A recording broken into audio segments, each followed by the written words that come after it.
Hi Aries, welcome to your June 2016 General Horoscope.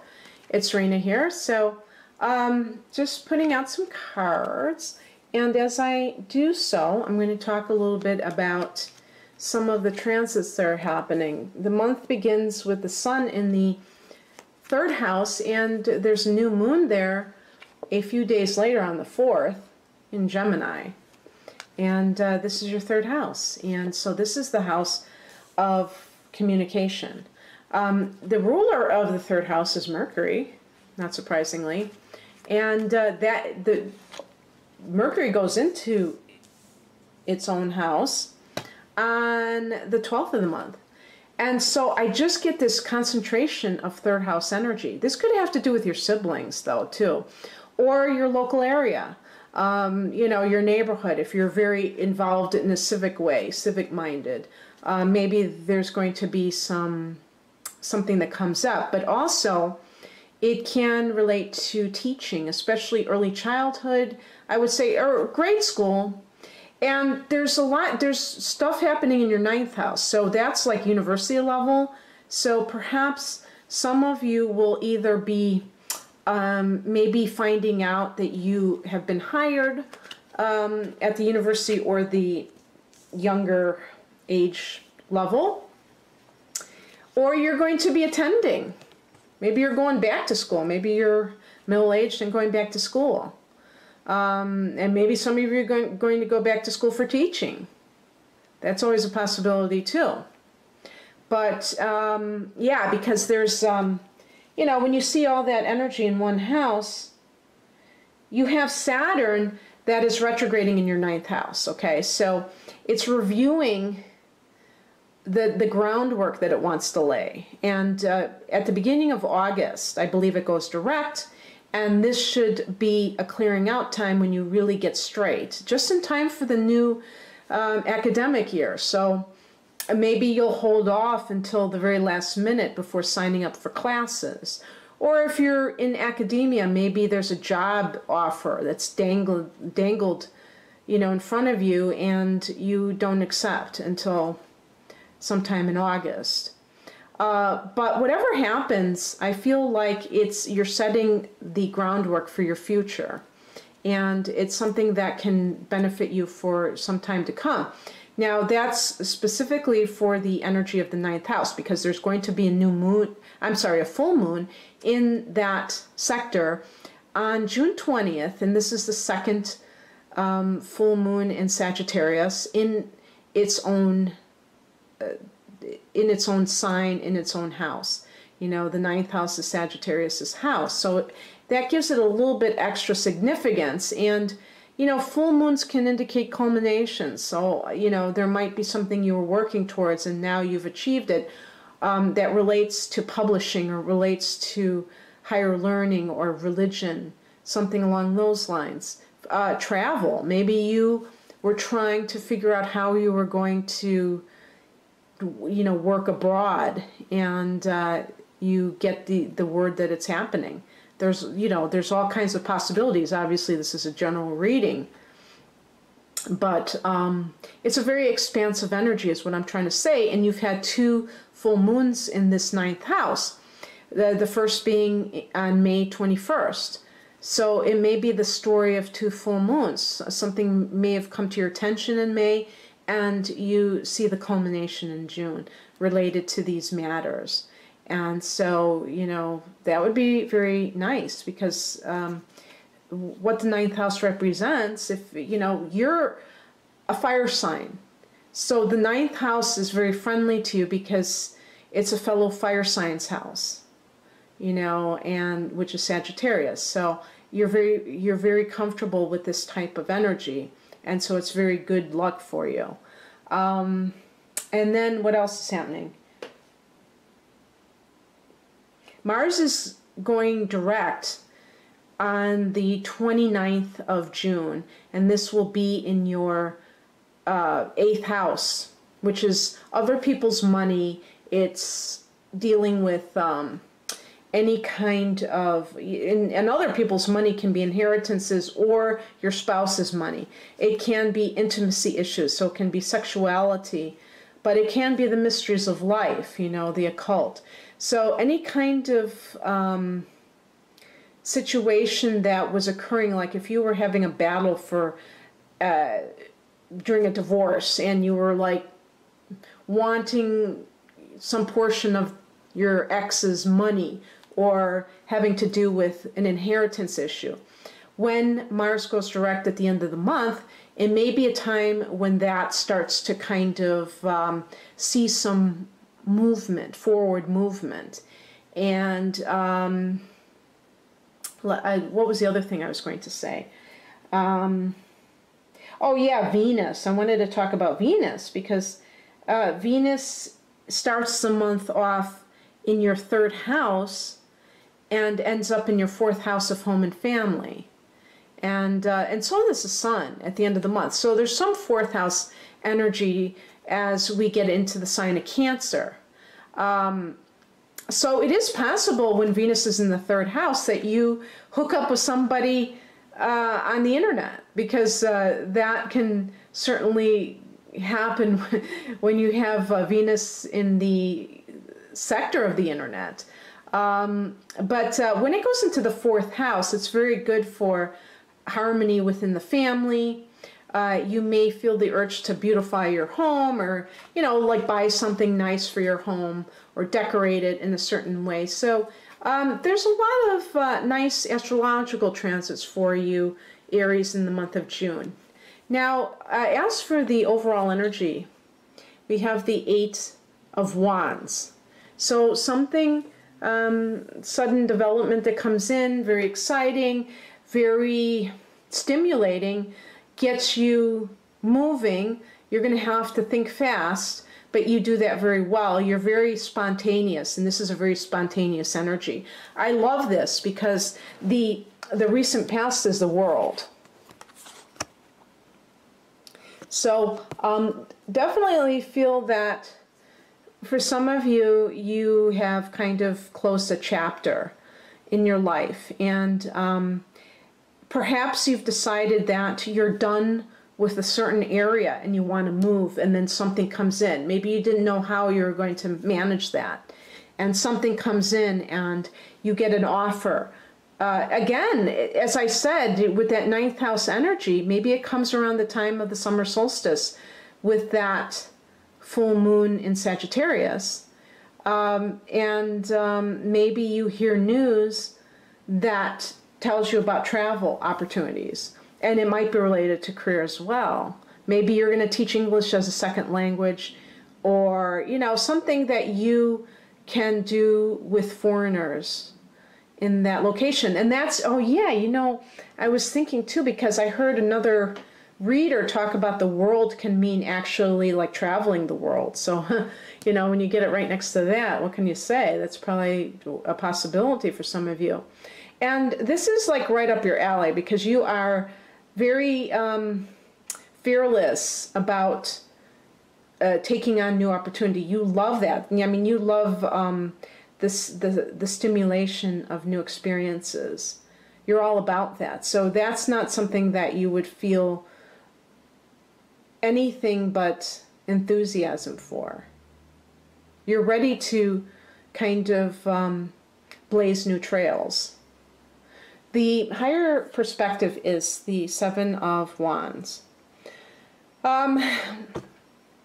This is kind of a cautious energy in the sense that you may, well, maybe not cautious, but it may be a defensive posture that you I don't know if you'll have to take it.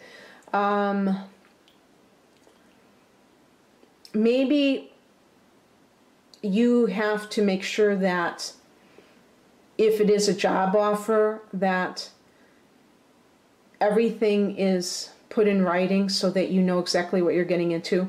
I'll just give you a brief example of that, because I had mentioned English as a second language, and I have heard that there can be scams with that. I actually wanted to do something along those lines because I have a minor in linguistics and English as a second language, you know, teaching it. And you have to really make sure, if you're doing something like that, that you know, sometimes they make you pay ahead of time and all that stuff.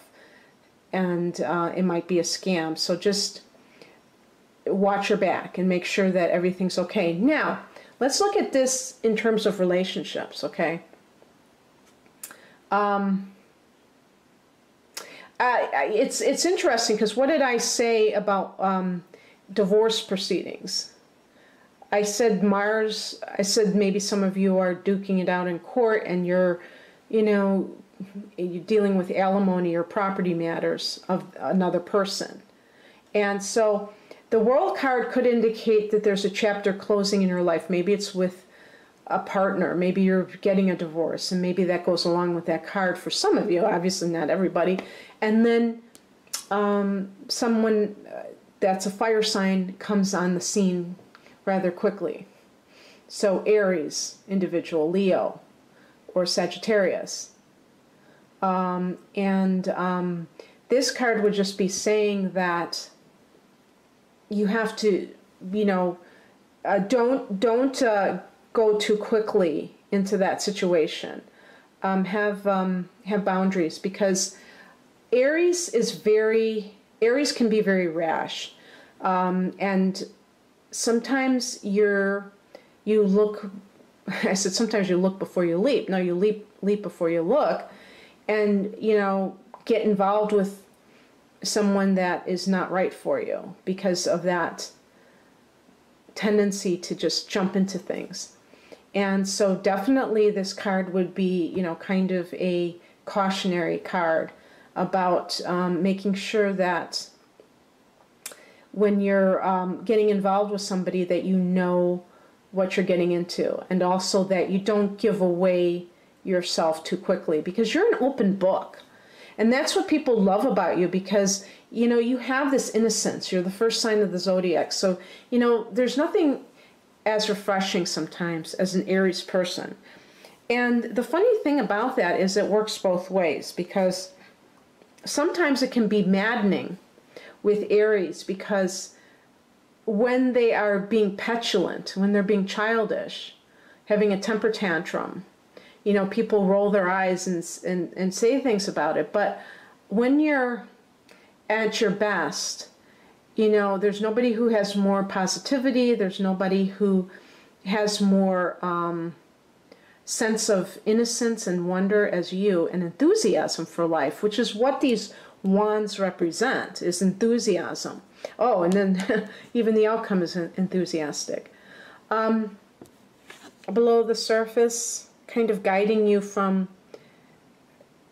kind of an unconscious area, is the Star card. Maybe, you know, some of you are not consciously aware of your spirit guides or angels.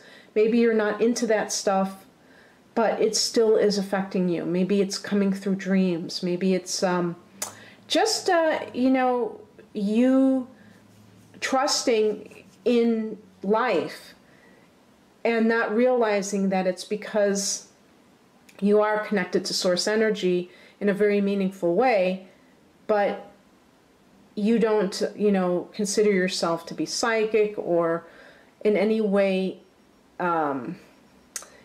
even interested in things like that. Of course, if you're, you know, watching a tarot card reading, you got to have some interest in that, right? But you know, it's just this, maybe it's just kind of like the angels are there, you know, and they have your back, and you don't have to worry. And it's just like this protection, you know. But what is something you are conscious about right now is this King of Cups. This is an influence on your life. Now, this could be a father. If it is a father, it's somebody who's very caring. So you have a deep bond with this man because he really wants the best for you, and he really understands you at the deepest level.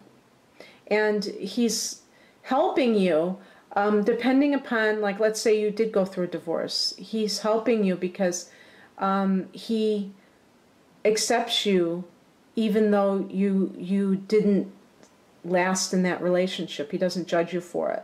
But it could be a romantic partner. Maybe this is the person Maybe it's, so it could be a Cancer, Scorpio, Pisces individual.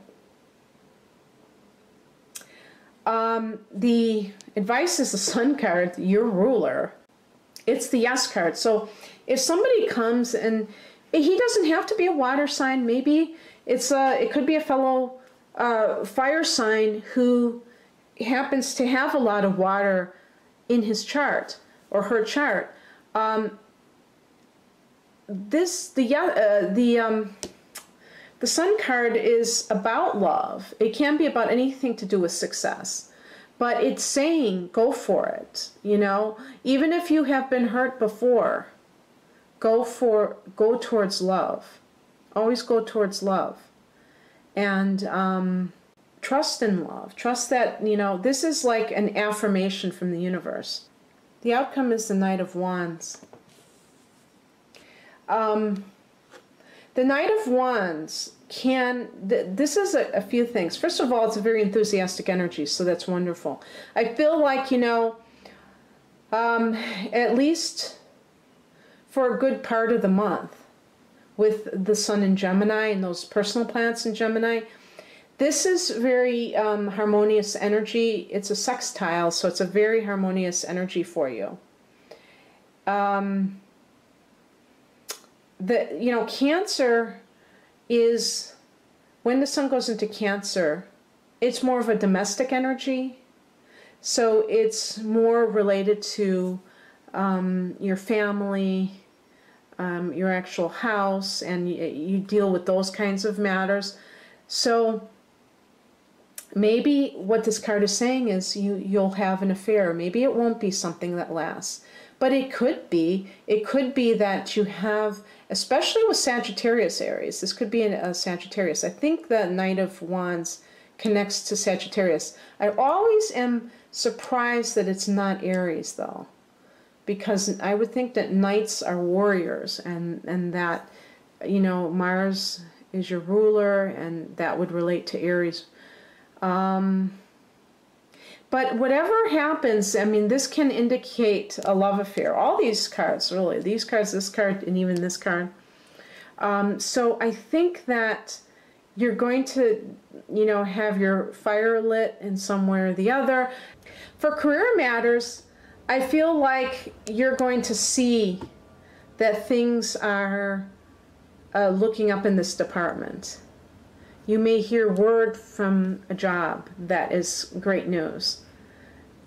Some of you may have to travel for it, but I do feel that it's something that will make you feel like you are full of joy. And it will leave you enthusiastic about your future. You know, you won't just be going through the motions. And for Aries, that's exactly what you need to do. You need to feel constantly stimulated by what you do, or else you lose interest very quickly, whether it's in love or business. So I hope you enjoyed this, Aries. If you'd like a personal reading, please click on the link below. Otherwise, have a great month of June. Bye.